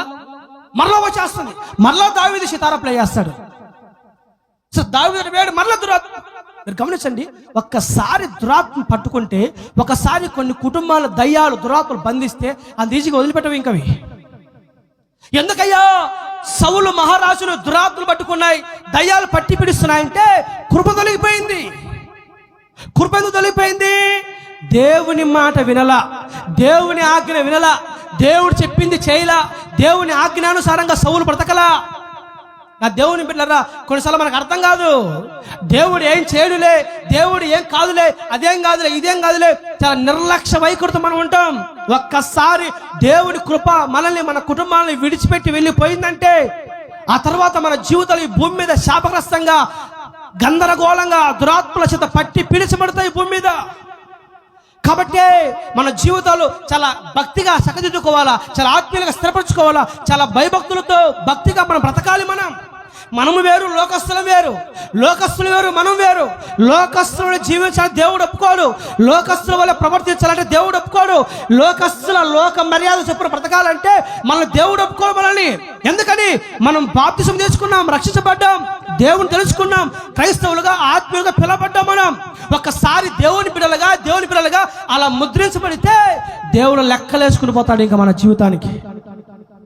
మరి వాళ్ళు అలా ఉన్నారు కదా, వీళ్ళు ఇలా ఉన్నారు కదా అంటే వారు లోకస్తులు, దైవిక భయము, దేవుని భయం లేనివారు. దేవుని భయం లేని వారు, దేవుని భీతి లేని వారు, దైవికంగా భయభక్తులు లేని వారు లోకస్తులు ఎట్టైనా బ్రతికేస్తారు, ఎలాగైనా జీవిస్తారు, ఎన్ని పాపాలైనా చేస్తారు, ఎన్ని సినిమాలు చూస్తారు, ఎన్ని తప్పులేం చేస్తారు, ఎన్ని నేరాలు చేస్తారు. కానీ దేవుని పిల్లలుగా, దేవుని బిడ్డలుగా, క్రైస్తవులుగా, ఆత్మీయులుగా ఒకసారి మనము జీవితం ప్రారంభించడం స్టార్ట్ చేస్తే దేవునికి నమ్మకంగా బ్రతకాలా, యథార్థంగా బ్రతకాలా, దేవుని ఆజ్ఞల మార్గాలు బ్రతకాలా. అట్టగాని బ్రతకకపోతే దేవుడే మనల్ని దురాత్మలకు అప్పగిస్తారని సౌలు బట్టి మనకు అర్థమవుతుంది. ప్రతి కుటుంబానికి, ప్రతి ఒక్కరికి, ప్రతి ఒక్క పర్సన్కి గ్రేస్ పీరియడ్ అంటే కృపాకాలం. ప్రతి ఒక్కరికి కృపాకాలం అంటే ఒకటి ఉంటుంది. ప్రతి ఒక్కరికి గ్రేస్ పీరియడ్ అంటే కృపా సమయం ఉంటుంది. బిడ్డలారా, దేవుడిచ్చిన ఆ కృపాకాలంలో, దేవుడిచ్చిన ఆ కృపా సమయంలో ఖచ్చితంగా మనల్ని మనం సరిదిద్దుకోవాలా, సరి చేసుకోవాలా, దేవుని మార్గంలో నడవాలి. ఒకవేళ దేవుడిచ్చిన అవకాశాలు, దేవుడిచ్చిన కృపా కాలాలు ఒకవేళ మనము కానీ వినియోగించుకోకపోతే కృప తొలగిపోద్ది. ఏ వ్యక్తిని, ఏ కుటుంబాన్ని, ఏ సంఘాన్ని, ఏ సేవకుని కృప విడిచిపోద్దో దురాత్మలు పట్టుకొని పీడించడం స్టార్ట్ చేస్తాయి. హల్లెలూయా, ప్రైజ్ ది లార్డ్. ఈ సౌలుకి అతను రాజైన తర్వాత 2-3 అవకాశాలు దేవుడిచ్చాడు. ఒకసారి కనిపెట్టమంటే కనిపెట్టలేకపోయాడు, ఒకసారి ఎదురు చూడమంటే ఎదురు చూడలేకపోయాడు, ఇంకోసారి చెప్పింది చేయరా, ఫలాంటి చేయరా అంటే చేయలేకపోయాడు. కాబట్టి దేవుడు ఎన్నో అవకాశాలు సౌలుకి ఇచ్చాడు. ఇచ్చిన అవకాశం సౌలు కోల్పోయాడు, ఉపయోగించుకోలేదు. కాబట్టి ఏమైంది? దురాత్మలు సౌలును పట్టుకొని ఇజ్రాయేలు సర్వ సైన్య సమూహాన్ని పరిపాలించే రాజు కింద పడి దొర్లాడుతున్నాడు, పిచ్చోళ్ళగా మారిపోయి. ఏమైందిరా అంటే దయ్యం పట్టుకుంది. అప్పుడు దావీదు వస్తాడు, సితారా ప్లే చేస్తే దయ్యం వెళ్ళిపోయినట్టుగా ఉందా అంటే మరలా వచ్చింది, మరలా వెళ్ళిపోయింది. ఆఖరికి సౌలు పిచ్చోడైపోయాడు. దేవుని కృప కుటుంబాలను విడిచిపోతే, దేవుని కృప సంఘాలను విడిచిపోతే, దేవుని కృప వ్యక్తులను విడిచిపోతే దేశదిమ్మరులు అయిపోతారు బిడ్డలారా. కాబట్టి సౌలు జీవితాన్ని బట్టి మనం ఏం నేర్చుకోవాలంటే దేవుడిచ్చిన అవకాశం మనం ఉపయోగించుకోవాలా, దేవుడు మనకిచ్చిన కృపా సమయాన్ని మనం వినియోగించుకోవాలా. ఏదో తెలుసో తెలియక కొన్ని పొరపాట్లు చేశాం, తెలుసో తెలియక కొన్ని తప్పులు చేశాం, మీరు చేశారు, నేను చేశాం, మనం అందరం కొన్ని పొరపాట్లు, కొన్ని పాపాలు, తప్పులు చేశాం. కానీ తెలుసుకున్న తర్వాత, గ్రహింపొచ్చిన తర్వాత, బుద్ధి వచ్చిన తర్వాత వెంటనే సరి చేసుకుని చక్కదిద్దుకొని దేవుని మార్గంలో, దేవుని ట్రాక్లో మనం పడగలిగితే ఆయన కృప మనకు తోడుగా ఉంటుంది. హల్లెలూయా, ప్రైజ్ ది లార్డ్.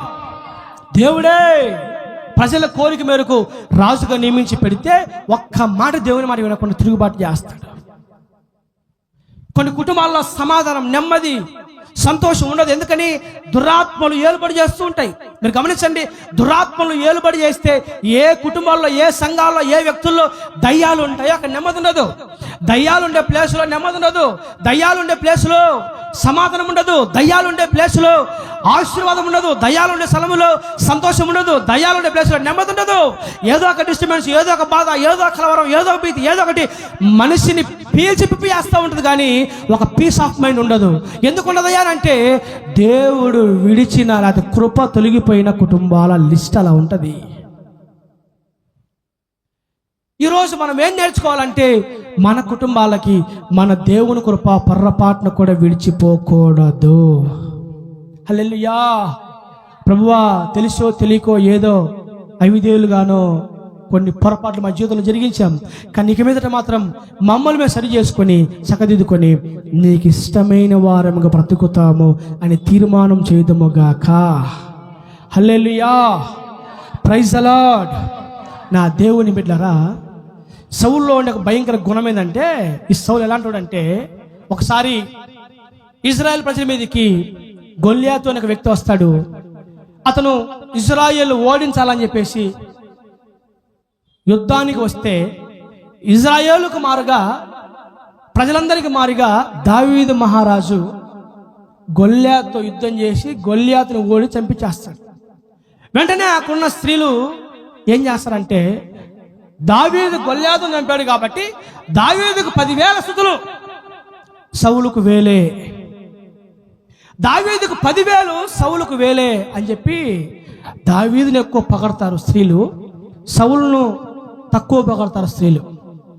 ఏమంట దావీదుని ఎక్కువగా స్త్రీలు పొగిడారో నాట నుండి దావీదు మీద సౌలు విషపు చూపు నిలిపెను. ఈ సౌలు ఎలా అంటాడంటే విషపు చూపు గలవాడు, అసూయ గలవాడు, ఓర్వలేనివాడు, ఓర్పు లేనివాడు. దావీదు పొగిడి పడేసరికి, దావీదుని మెచ్చుకునేసరికి, దావీదుని పొగిడేసరికి, దావీదుని మెచ్చుకునేసరికి సౌలు సంతోషించేది పోయి, హ్యాపీగా ఫీల్ అయ్యేది పోయి, నాకంటే వాడిని మెచ్చుకుంటారని చెప్పి అతనిలో ఉన్న ఒక అసూయ, ఒక పగ, ఒక ద్వేషం, ఒక ఓర్వలేని బుద్ధి, విషపు చూపు దావీదు మీద నిలిపి ఎన్నోసార్లు దావీదును చంపాలని ప్రయత్నిస్తాడు.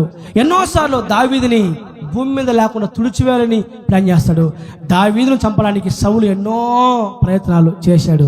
దానికి కారణం ఏంటంటే అసూయ, పగ, ద్వేషం, ఓర్వలేని బుద్ధి, విషపు చూపు. ఈరోజు కొంతమంది ఎవరైనా బాగా బ్రతుకుతుంటే కొంతమందికి మనసు గిట్టదు కదా. కొంతమంది బాగా ఉండరు అనుకోండి, వీళ్ళకి మనసు ఒప్పదు. కొంతమంది బాగా దీవించబడితే వీడికి మనసు ఒప్పదు. కొంతమంది మనకంటే గొప్పవారు ప్రయోజకులుగా మార్చబడితే కొంత మనసు ఒప్పదు. అయితే అసూయ, చూడు నాకంటే ఎక్కువగా, చూడు మాకంటే ఎక్కువగా. ఇది ఏ గుణం? కృప తొలగిపోయిన వాని గుణం, దురాత్మల చేత పట్టి పీడించబడే వాని గుణం. అంటే దేవుని బిడ్డల గుణం ఎలా ఉండాలి? క్రైస్తవుల గుణం ఎలా ఉండాలి? సంతోషించాలి, ఆనందించాలి, హ్యాపీగా ఫీల్ అవ్వాలి, ప్రేమ కలిగి ప్రవర్తించాలి. కానీ దురాత్మల చేత పట్టి పీడించబడే సౌలు గుణం ఏంటంటే దావీదును పొగిడేసరికి సౌలుకి విషపు చూపు స్టార్ట్ అయింది. బిడ్డలారా, ఒరేయ్, దేవుడిని రాజుగా చేసి ప్రజలను పరిపాలించే ఒక ప్రేమగల నాయకుడు ఉండమని దేవుడు చెప్తే ఆ ప్రజల మీదనే విషపు చూపు నిలిపే ఒక విషసర్పంలాగా మారిపోయాడు సౌలు మహారాజు. అందుకని తన జీవితం ఆఖరికి చాలా గందరగోళంగా మారిపోయింది. బిడ్డలారా, సౌలును చూసి ఎన్నో నేర్చుకోవాలి మనం. సౌలు కనిపెట్టలేకపోయాడు, ఎదురు చూడలేకపోయాడు, తొందరపడ్డాడు సౌలు. మన జీవితంలో నా దేవుని బిడ్డలారా, మనమేం నేర్చుకోవాలంటే ఎదురు చూడాలా, కనిపెట్టాలా, తొందరపడకూడదు నేర్చుకోవాలి మనం. రెండవదిగా సౌలు చెప్పింది ఒక్క మాట కూడా వినాలా, ఒకటి చెప్తే ఒకటి చేశాడు సౌలు. మనమే నేర్చుకోవాలా మన జీవితంలో. అలా చేయకుండా దేవుడు చెప్పినట్టు మనం బ్రతకాలి, అది మనకు క్షేమం. ఏదో దేవుడికి ఇస్తే సంతోషిస్తా అనుకోకూడదు. దేవుని మాట వింటే దేవుడు సంతోషిస్తాడు. ఇది మనం నేర్చుకోవాలా. ఒకవేళ అలా దేవుడు చెప్పిన మార్గంలో వెళ్ళకపోతే దురాత్మలు పట్టి పీడిస్తాయని మనం నేర్చుకోవాలి, తెలుసుకోవాలి మనం. ఆ దురాత్మలు పట్టి పీడిస్తే ఇంక సంతోషము, నెమ్మది, ఆనందం ఇంకేమీ లేదు. అంత కలవరమే, అంత డిస్టర్బెన్సే అంతా. ఎందుకంటే దురాత్మలు పట్టి పీడిస్తున్నాయి కాబట్టి. ఇంకా మనం ఏం నేర్చుకోవాలంటే అసూయ. సౌల్లో ఉండే అసూయ లాంటి దుర్గుణం మనలో ఉండకూడదు. కొంతమంది అంటూ ఉంటారు బిడ్డలారా, వాడు కోడి తింటే నేను కోడి బొచ్చైంది తినాలంటారంట. వాళ్ళు కోడి తింటే పక్కన ఏం చేయాలమ్మా? నువ్వు కోడి తిన్నావు అనుకోలే, ప్రియాంక కోడి బొచ్చైంది తినాలనుకుంటుంది ప్రియాంక. ఎందుకని? నువ్వు కోడి తిన్నావుగా. అంటే ఒక వ్యక్తి అలా దీవించబడితే, అలా ప్రయోజకుడైతే మానవ నైజం, హ్యూమన్ మెంటాలిటీ ఎలా ఉంటుందంటే అదొక అసూయ. ఈ అసూయని బట్టి కయ్యూని హేబేలును చంపేశాడు. ఈ అసూయని బట్టే కదా కయ్యూని హేబేలును చంపేశాడు.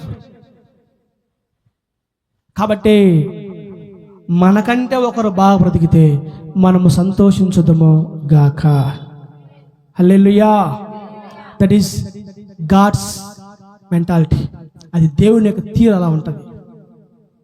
దేవుని యొక్క తీరు అలా ఉంటుంది. దావీదు చంపడానికి ఎన్నో ప్రయత్నాలు, ఎన్నో కత్తులు విసిరాడు, ఈటలు విసిరాడు. దేవుని కృప ఏంటంటే దావీదును ఒక్క హాని కూడా కలగకుండా దేవుడు దావీదును తప్పించి నెరవేర్చడం జరిగింది. ఒక భయంకర మాట ఏంటంటే ఫిలిస్తీన్లు సౌలు రాజుగా ఉన్నప్పుడు యుద్ధానికి వస్తేప్పుడు సౌలు ప్రార్థన చేస్తూ ఉంటాడు, అయ్యా ఫిలిస్తీన్లు మన మీద యుద్ధానికి వస్తున్నారు, వాళ్ళ మనం ఓడించలేమా, యుద్ధానికి వెళ్ళమంటా వద్దా అని సౌలు ఎంత ప్రార్థన చేసినా దేవుడు ఆలకించాడు. దేవుడు ఆలకించకపోయేసరికి ఏం చేస్తాడంటే కర్ణ పిశాచి గల స్త్రీ దగ్గరికి వెళ్తాడు. అంటే సోది చెప్తున్న సోది. ఈ సోది చెప్పే దగ్గరికి ఒక స్త్రీ ఆ దేశంలో సోది చెప్తూ ఉంటే వాటిని ఏమంటారు మామూలు మన భాషలో ఏమంటారు, ఏదో అంటారు మన భాషలో. ఆ సోది ఒక స్త్రీ ఆ దేశంలో చెప్తూ ఉంటే దేవుడు నా ప్రార్థన ఆలకించలేదు అని చెప్పి ఈ దేశంలో ఎక్కడైనా సోద చెప్పే స్త్రీలు ఉన్నారా అని ఎంక్వైరీ చేస్తే ఒక స్త్రీ ఉంటుందని తెలిస్తే ఆడికి వెళ్ళిపోతాడు. వెళ్ళిపోతాడు, మరలా మారు వేషంలో పోతాడు. ఎందుకని అది రాజు కదా, అతను రాజు ఏంటి, సోదే పోల మీద ఆధారపడడం ఏంటి అని అనుకుంటారని చెప్పేసి మారు వేషం వేసుకొని ఆ స్త్రీ కాడికి వెళ్ళి, ఇదిగో ఫిలిస్తీన్లతో యుద్ధం చేస్తే మేము గెలుస్తాం, ఓడిపోతామా, మాకు నువ్వు ఆ సోది చెప్పు అన్నప్పుడు ఆ స్త్రీ వెంట కనుక్కుంటా, అయ్యా నువ్వు సౌలు రాజు కదా అంటే, అవునా రాజునే. ఇదేంటయ్యా నువ్వు రాజు అయ్యిండి మారు వేషం వేసుకొని నా దగ్గరకు వచ్చేవేంటి, దేవుడేమయ్యాడు, దేవుడు నా ప్రార్థన ఆలకించట్లేదు, దేవుడు నా మొర వినట్లేదు, అందుకే నీ కాడికి వచ్చాను అని ఒక సోద చెప్పేసి దగ్గరికి సౌలు వెళ్ళి ఆధారపడతాడు. ఆ పాపం, ఆ తప్పు చేశాడు, వచ్చింది కోపం, అంతే. ఇంకా వచ్చింది కోపం, దేవుని కోపం వచ్చింది, ఇంకా బహుభయంకరంగా వచ్చింది దేవుని కోపం. పెట్టారా బైబిల్ రాయబడింది, యెహోవా యొద్ద విచారణ చేయక. బైబిల్ అమరు తీయండి. మొదటి దినవృత్తాంతం గ్రంథము, మొదటి దినవృత్తాంతములు 10వ అధ్యాయము 13వ వచనం. నేను ముగి చేస్తాను ఇంకే మాట చెప్పి. మొదటి దినవృత్తాంతములు 10:13.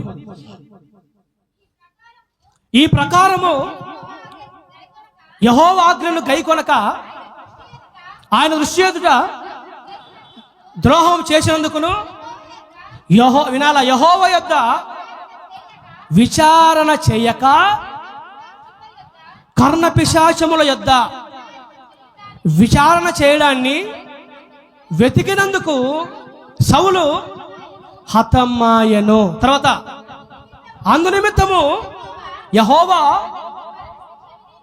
అతనికి మరణశిక్ష విధించి రాజ్యమును యెషయి కుమారుడైన దావీదు వశము చేసెను.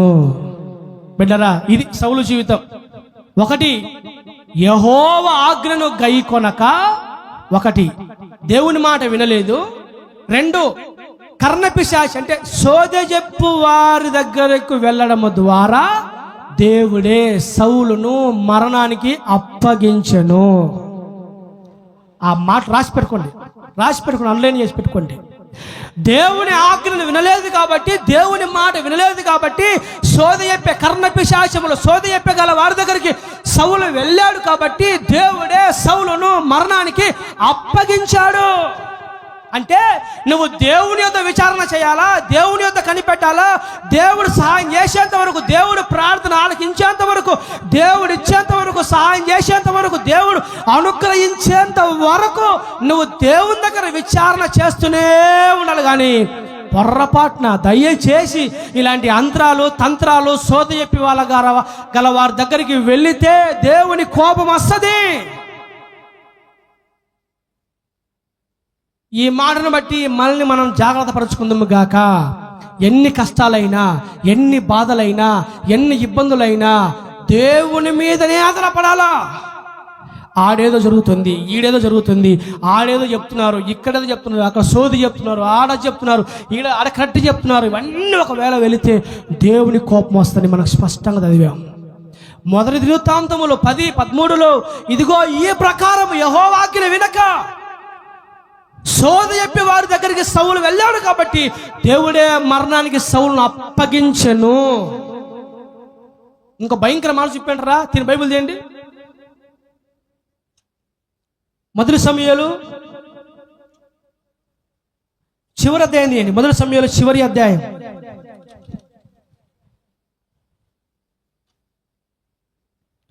మొదటి సమూయేలు చివరి అధ్యాయం.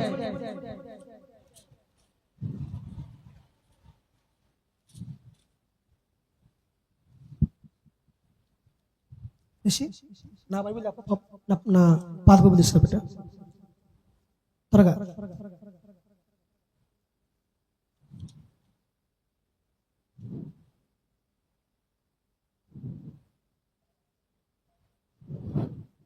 ఈ మాట చెప్పిన ముగి చేస్తా పెట్టాను. నేను చాలా తెలుసుకోవాల్సిన మాట ఇది. 28వ అధ్యాయం చేయండి. 28వ అధ్యాయం 16వ వచనం చదువుకుందాం. 16వ వచనం. అందుకు సమూయేలు యెహోవా నిన్ను ఎడబాసి నీకు పగవాడు కాగా నన్ను అడుగుట వలన ప్రయోజనమేమి? చాలు చాలు చాలు చాలు. ఇక్కడ సమూయేలు అంటున్నాడు, సౌలా, దేవుడే నీకు పగవాడు కాగా నీవు నాకు చెప్పడం ద్వారా ప్రయోజనం ఏమిటి? యెహోవా నీకు పగవాడు కాగా నువ్వు నా దగ్గర మొరపెట్టుకోవడం ద్వారా వచ్చిన లాభం ఏంటి? మీరు గమనించండి, దేవుడు మనకు పగవాడిగా మారిపోతే మన బ్రతకగలుగుతాం భూమి మీద. తలపైక తల, నా వైపు చూడాల. నా వైపు మీకు ఇష్టం లేకపోవచ్చు ఈ మాటలు, కానీ వాక్యం చెప్తున్నాను, నీ వినాల.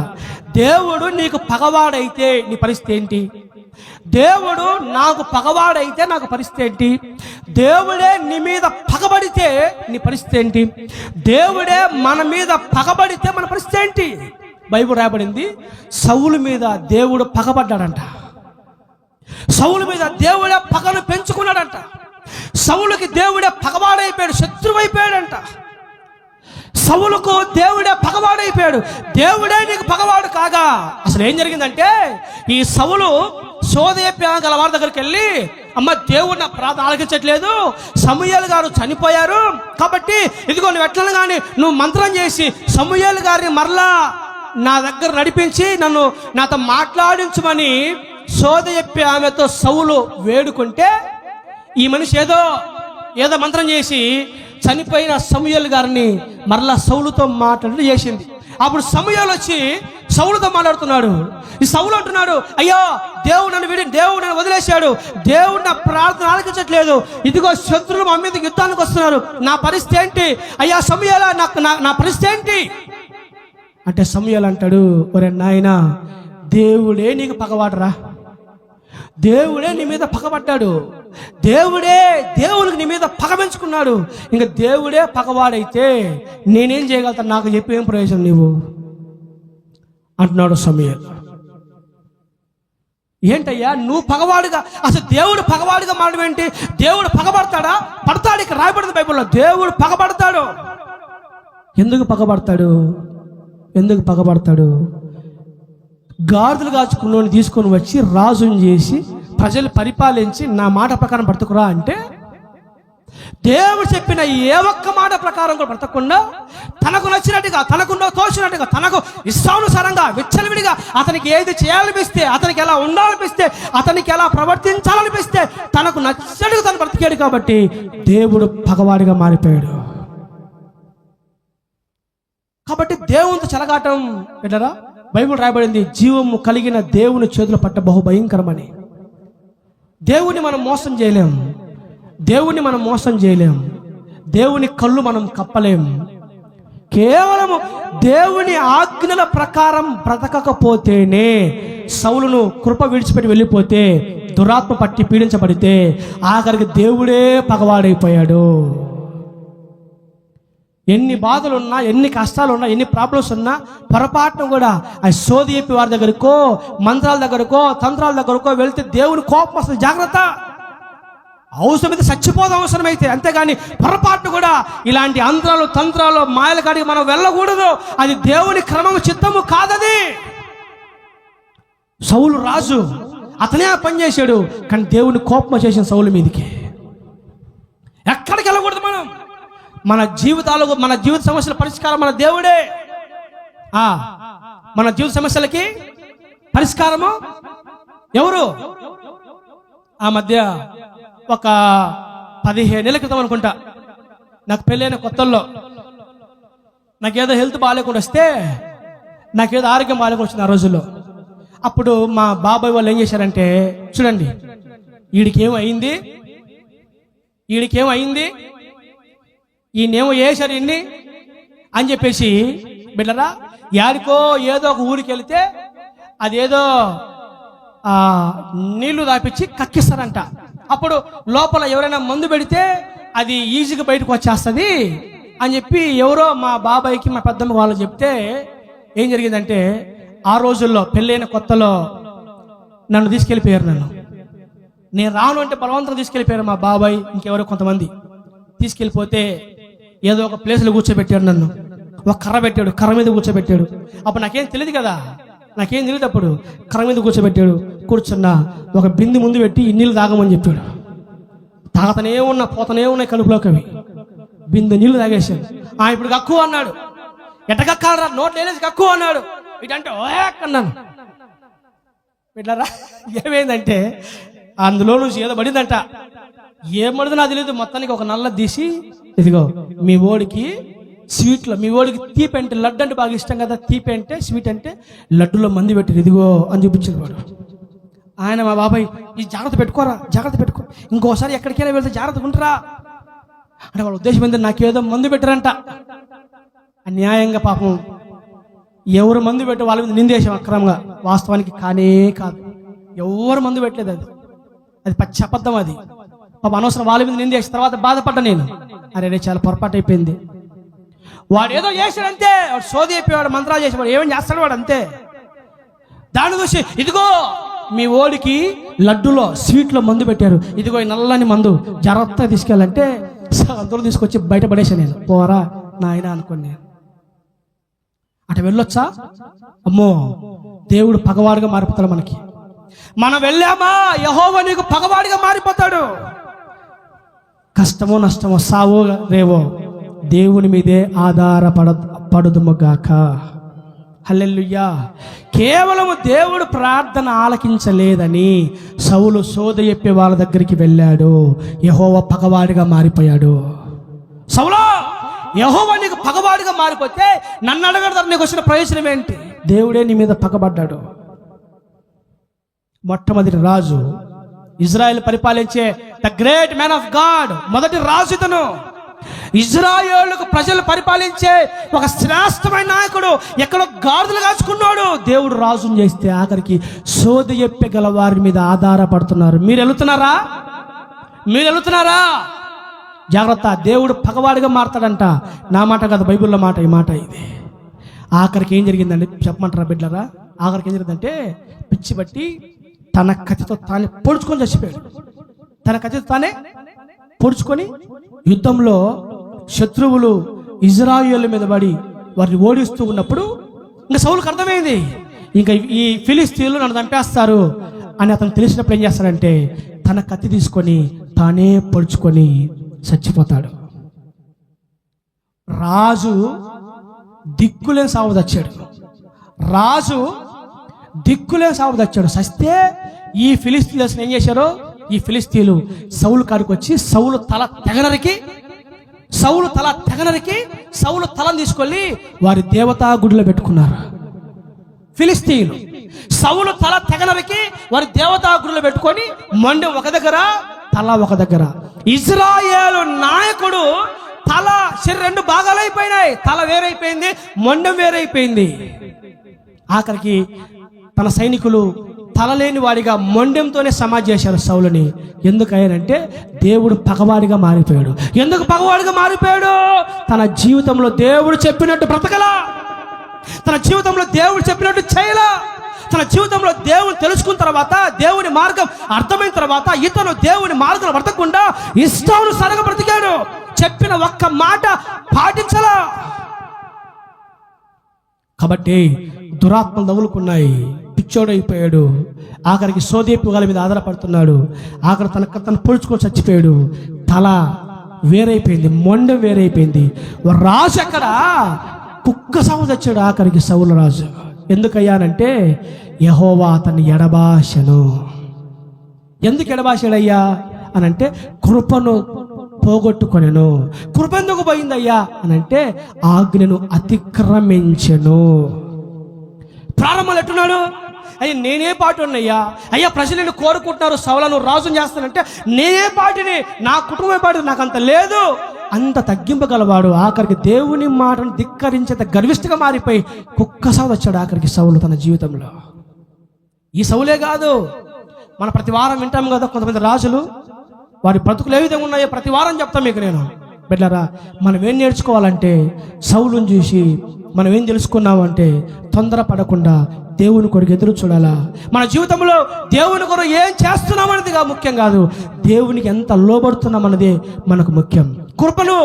కోల్పోకుండా, కృప మనల్ని విడిచిపోకుండా మళ్ళీ మనం కాపాడుకోవాలా. కృపకు దూరమయ్యే ఆత్మను మనం పోగొట్టుకోకుండా కృపను కాపాడుకునే వారముగా ఉండాలా. ఇదిగో దావీదుకు 10,000 అన్న వెంటనే అసూయపరులుగా పొరపాటును కూడా ఉండకుండా ప్రేమ కలిగిన వారిగా ఉండాలి.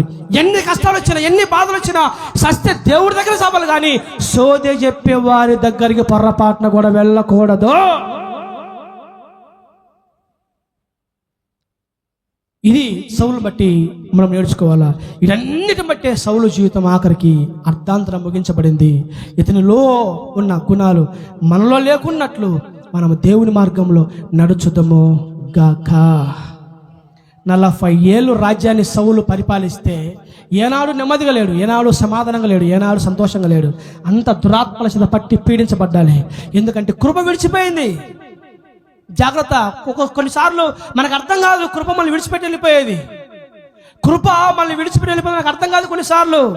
అందుకే గందరగోళం, డిస్టర్బెన్స్, మనశ్శాంతి లేకపోవడం, నెమ్మది లేకపోవడం, సంతోషంలే, సమాధానంలే, నెమ్మదిలే, అంత ఏడుపులు, బాధలు, కష్టాలు, కలవరాలు, డిస్టర్బెన్స్, గందరగోళం. ఎందుకు? కృప కృప కృప కృపకు మూలముగు ఆత్మను దూరం చేసుకుంటున్నామేమో.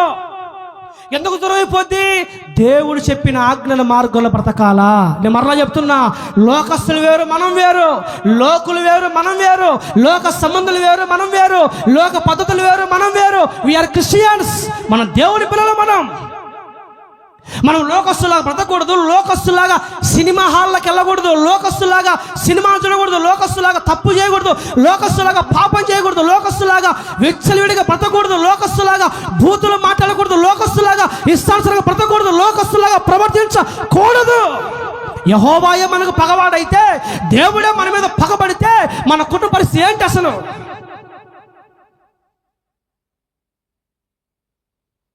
గాడిదలు కాచుకునే వాడిని రాజుని చేస్తే ఒక్క మాట కూడా వినకుండా ఇష్టానుసారంగా బ్రతికాడు. కాబట్టి జాగ్రత్త. దేవునితో చెలగాటం మాల్యం పెట్టారు పొరపాటును కూడా. దేవుడు సంతోషించాలా, దేవుడు మనల్ని బట్టి సంతోషించాలి, దేవుడు మనల్ని బట్టి ఆనందించాలి, దేవుడు మనల్ని మెచ్చాలి. మనల్ని బట్టి ఎలా అంటే ఆయనకు నమ్మకంగా, యథార్థంగా, ఆయనకు ఇష్టలుగా మనం బ్రతకగలిగితే చాలు.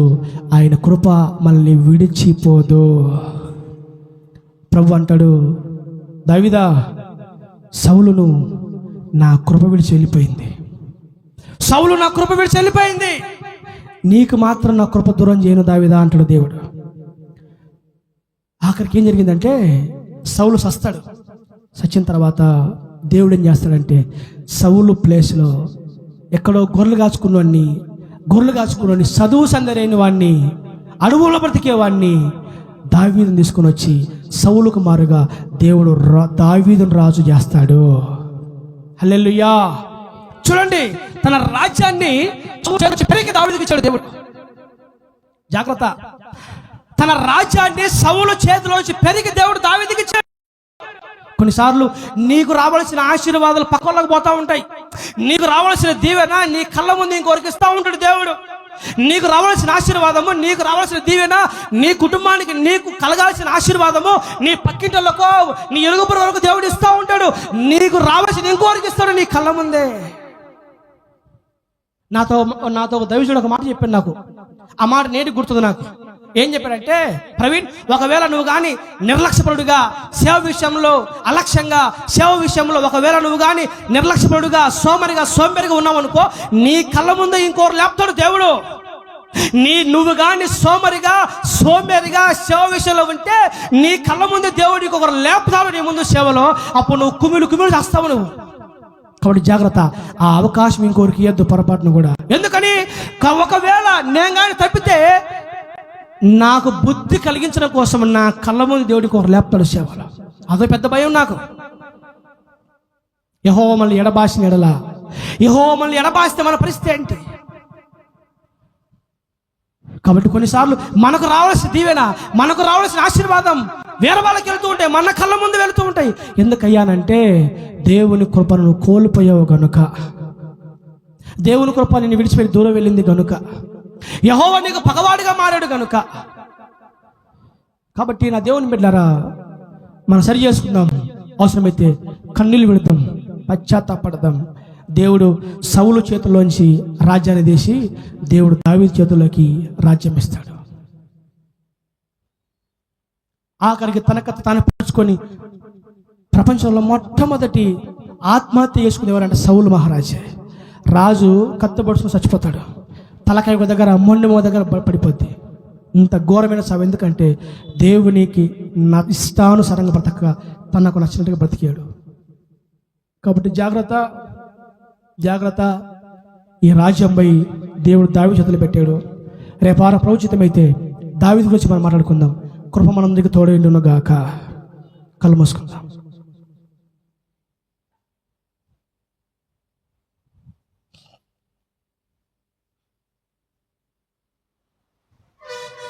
ప్రార్థన చేద్దాం. యెహోవా నిన్ను ఎడబాసి నీకు పగవాడుగా మారితే నీ పరిస్థితి ఏంటి? సౌలా, యెహోవా నిన్ను ఎడబాశాడు, నిన్ను విడిచిపెట్టేశాడు. ఆయన నీకు పగవాడిగా మారిపోయాడు. దేవుడే నీ మీద పగబడితే ఏంటి మన పరిస్థితి? కాబట్టి జాగ్రత్త. సౌలు జీవితాన్ని బట్టి మనం సరి చేసుకుందాం. సౌలు యొక్క జీవితాన్ని బట్టి మనం చక్కదిద్దుకుందాం బిడ్డారా. కృప విడిచి వెళ్ళిపోయింది, కృప తొలగిపోయింది సౌలుని, కృప తొలగిపోయింది సౌలుని, కృప తొలగిపోయింది సౌలు, కృప తొలగిపోయింది సౌలు, కృప తొలగిపోయింది. సౌలా జాగ్రత్త. నేనేమంటానంటే మనకంటూ కృపా కాలం ఉంటుంది, కృపా సమయం ఉంటుంది బిడ్డారా మనకి. కాబట్టి ఆ దేవుడిచ్చిన కృపా సమయాలు, కృపా కాలం మనం ఉపయోగించుకోవాలి. మనం ఆ కృపా సమయాలు కోల్పోతే ఒకవేళ మన జీవితాలు శాపగ్రస్తంగా మారిపోతాయి. కృపను దూరం చేసుకున్న సౌలు దురాత్మల చేత పట్టి పీడించబడుతున్నాడు. కలవరము, కన్నీళ్ళు, బాధ, దిగులు, చింత, వేదన, దురాత్మల సైన్య సమూహం. కారణం ఏంటయ్యానంటే కృప పోయింది, కృప పోయింది, కృప తొలగిపోయింది. దేవా, నీ కృప మాకెన్నటికి దూరం కాకూడదు నాయన అని ప్రార్థన చేయగలవా? మోకరించగలవా? మోకరించి, అయ్యా నీ కృప దయచేసి మాకు దూరం చేయొద్దు నాయన. మేము కృపను విడిచిపెట్టి వెళ్ళకూడదు ప్రభు, మాకు కృప దూరం కాకూడదు నాయన. ప్రార్థన చెయ్యి. మోకరించండి, అందరూ మోకరించండి, మోకరించండి, మోకరించండి. దేవుని దగ్గర సాష్టాంగ పడండి బిడ్డారా. దేవుని దగ్గర సాగిల పడండి, సాష్టాంగ నమస్కారం చేయండి. దేవుని పాదాల చెంత పడండి. అట్లే దేవుని పాదాల చెంత పడండి. అయ్యా, కృప లేనిదే మేము లేం కదా ప్రభువా. సౌలును కృప వదిలిపోయినట్టుగా ఒకవేళ మమ్మల్ని కూడా నీ కృప వదిలిపోతుందేమో ప్రభువా. లేదు నాయనా, యెహోవా నీకు పగవాడైతే నీ పరిస్థితి ఏంటి? దేవుడు నీ మీద పగబడితే, బిడ్డలారా, అమ్మలారా, అయ్యలారా, అక్కలారా, అన్నలారా, తమ్ముళ్ళారా, లోకం వేరు, మనం వేరు. లోక మనుషులు వేరు, మనం వేరు. లోక పద్ధతులు వేరు, మన పద్ధతులు వేరు. మనం లోకస్తులా జీవించకూడదు. దయచేసి లోకానుసారంగా మనం బ్రతకూడదు. పొరపాటును కూడా లోకుల వల్ల మనం ప్రవర్తించకూడదు. పొరపాటును కూడా మనం దేవుని బిడ్డలం. మనం దేవుని చిత్తానుసారంగా బ్రతకాల. దేవుని చిత్తంలోంచి తొలగిపోకూడదు. మనం దేవుని చిత్తంలోంచి తొలగిపోకూడదు. దేవుని ఉద్దేశంలోంచి తొలగిపోకూడదు. మనం వాళ్ళు జీవిస్తున్నారులే, వాళ్ళు బ్రతుకుతున్నారులే, మేము చేసే ఉందిలే అనుకోకూడదు. మనము వేరు, మన జీవితాలు వేరు. మనం దేవుని బిడ్డలం. మనం సౌలు కృప కోల్పోయాడు. సౌలు పెట్టలేకపోయాడు, ఎదురు చూడలేకపోయాడు, తొందరపడ్డాడు. అందరూ చంపమని చెబితే సౌలు దహన బలి అర్పించడానికి సిద్ధపడ్డాడు, కానీ మాట వినలా సౌలు. మనం దేవుని కోసం ఏం చేస్తున్నాం ముఖ్యం కాదు, దేవునికి ఎంత లోబడుతున్నాం అనేది మనకు ముఖ్యం. విషపు చూపు నిలిపాడంట సౌలు. విషపు చూపు మనకొద్దు, అలాంటి చూపులు మనకొద్దు. మనం ప్రేమ కలిగి జీవించాలి. మనం చివరిగా దేవుడు పట్టించుకోండి అని చెప్పేసి సోది చెప్పి వాళ్ళ దగ్గరికి వెళ్ళాడంట సౌలు. ఎంత దారుణం! రాజు సోది చెప్పి వాళ్ళ దగ్గరికి వెళ్ళడం ఏంటి? నేను అంటాను, ఎన్ని బాధలైన పని మనం, మన దిక్కు దేవుడే, మన ఆశ్రయం దేవుడే, మన ఆధారం దేవుడే. ఎక్కడికి వెళ్ళకూడదు మనం. సస్తం అవసరమైతే దేవుని సందులో, ఆయన పాద సన్నిధిలో చచ్చిపోదామట్టే అవసరమైతే, అంతేగాని దేవుణ్ణి విడిచిపెట్టి దేవుని దగ్గర విచారణ చేయకుండా ఇంకెక్కడికి మనం వెళ్ళకూడదు. యెహోవా పగవాడిగా మారితే మన పరిస్థితి ఏంటి? వద్దు. దేవుడే మన దిక్కు, దేవుడే మన దిక్కు. అంత గొప్ప రాజు తన కత్తితో తను పొడుచుకొని చచ్చిపోయాడు. అక్కడికి సూసైడ్ చేసుకున్నాడు. ఫిలిస్తీన్లు వచ్చి తల తగనరికి సౌలు యొక్క తలను తీసుకుని వారి దేవతా గుళ్ళో పెట్టుకుంటారు. మొండెని తీసుకొని పోయి ఎక్కడో పడేస్తారు. ఆఖరికి తల లేని వాడిగా సమాధి చేయబడతాడండి సౌలు. అమ్మా, ఇజ్రాయేలు మొట్టమొదటి రాజు, ఇజ్రాయేలు సర్వ సైన్య సమూహాల్ని 40 ఏళ్ళు పరిపాలించిన మొట్టమొదటి రాజు తల లేని వాడిగా మొండెం చేత సమాధి చేయబడతాడు. ఎంత దారుణం!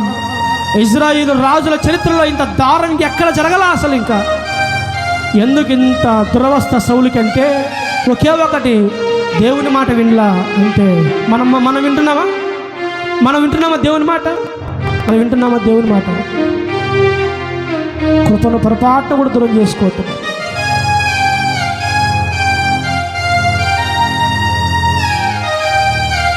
కృప కృప కృప కృప కృప కృప చెప్పండి, ప్రభుత్వం చెప్పండి, నీ కృప మాకు దూరం చేయొద్దు ప్రభువా.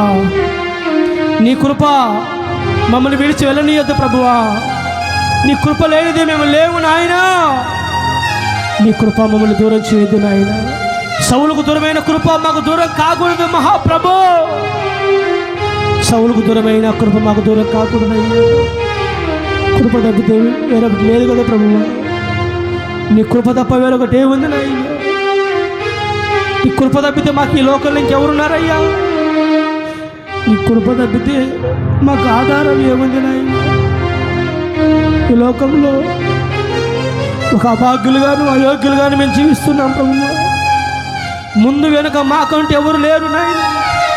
మమ్మల్ని ఓదార్చేవారు, మమ్మల్ని పరామర్శించేవారు, మా మేలు కోరేవారు, బాగున్నావా అని అడిగేవారు ఈ లోకంలో మాకు ఎవరు లేరు ప్రభువా. ఏకైక ఆధారం నీవే, నీ ఒక్కడివే నాయన మాకు. కాబట్టి నీ కృప మమ్మల్ని విడిచి వెళ్ళిపోతే మా పరిస్థితి ఏంటి రాజా? నీ కృప మాకు దూరం అయితే మా పరిస్థితి ఏంటి నాయన? అయ్యా, కృప తప్ప వేరొకటి లేదేసయ్యా. నీ కృప తప్ప మాకు ఇంకా ఎవరు లేదేసయ్యా. ప్రార్థన చేద్దాం, మోకరించండి, ప్రార్థించండి. అమ్మ ప్రార్థన చేస్తుంది, అమ్మ ప్రార్థన చేస్తుంది. మైక్ అమ్మకి.